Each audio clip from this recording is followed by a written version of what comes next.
આરીફો વિકાસ દેસાઈના મૃત્યુ બાદ લાકડા ચોરો પર તેજ કાર્યવાહી.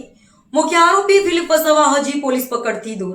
સોનગઢ પોલીસ સ્ટેશન વિસ્તારમાં ખેરના તસ્કરોનો પીછો કરતી વેળાએ સર્જાયેલા કાર અકસ્માતમાં આરીફો શ્રી વિકાસભાઈ દેસાઈ સહિત 2 વ્યક્તિઓના દુઃખદ અવસાન બાદ વન વિભાગ અને પોલીસ તંત્ર દ્વારા ગેરકાયદેસર લાકડા ચોરી કરનારી ઇસમો સામે સઘન અને તેજ કાર્યવાહી હાથ ધરવામાં આવી છે. ઝડપાયેલા આરોપી તેમજ વાનના ડ્રાઈવર નિતેશભાઈ અશોકભાઈ વસાવાના જામીન મંજૂર થતા માન્ય કોર્ટ દ્વારા 4 દિવસના પોલીસ રિમાન્ડ મંજૂર કરવામાં આવ્યા હતા.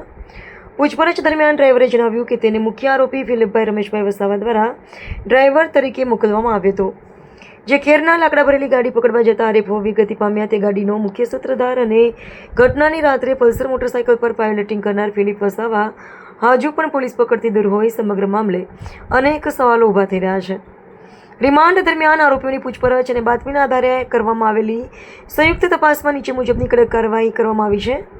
આરોપીએ બતાવેલ અનામત જંગલ વિસ્તારની જગ્યાએ જ્યાંથી ખેરના લાકડા ભરવામાં આવ્યા હતા ત્યાં તપાસ કરી લાકડાના ખૂંટ શોધી કાઢવામાં આવ્યા હતા. તપાસ દરમિયાન આરોપીઓના ઘરેથી ગેરકાયદેસર પિંજરે પૂરી રાખેલી વન્ય પ્રાણી પોપટ નંગ 2નો કબજો લેવામાં આવ્યો.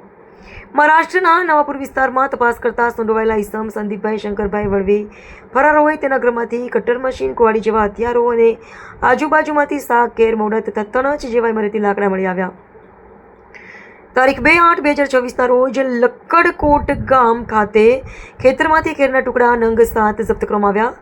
જપ્ત કરાયેલ વાહનો અને સાધન સામગ્રીની યાદી, ક્રમ, મુદ્દામાલ, વાતની વિગત, અંદાજિત બજાર કિંમત રૂપિયામાં કેરના લાકડા નંગ 16, ઘન metre 0.590 75,000, 2 motorcycle 1,50,000, 3 Innova car 3,50,000, 4 Eco car 2 lakh, 5 વન્ય પ્રાણી પોપટ, 6 પેટ્રોલવાળું લાકડા કાપવાનું મશીન, 7 કુવાડા નંગ 2, 8 કોઈતા, 9 નાની કરવત અને 10 કેરના લાકડાનો સમાવેશ થાય છે.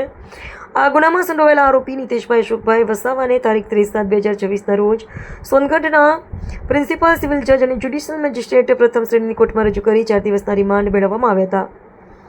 મહારાષ્ટ્ર રાજ્યના વિસ્તારના ગુના માટે તેના સંબંધિત આરોપી શ્રીમતી પ્રાશા પગારને સ્થળ પર બોલાવી ગુનો નોંધવા માટેની કાર્યવાહી હાથ ધરવામાં આવી છે.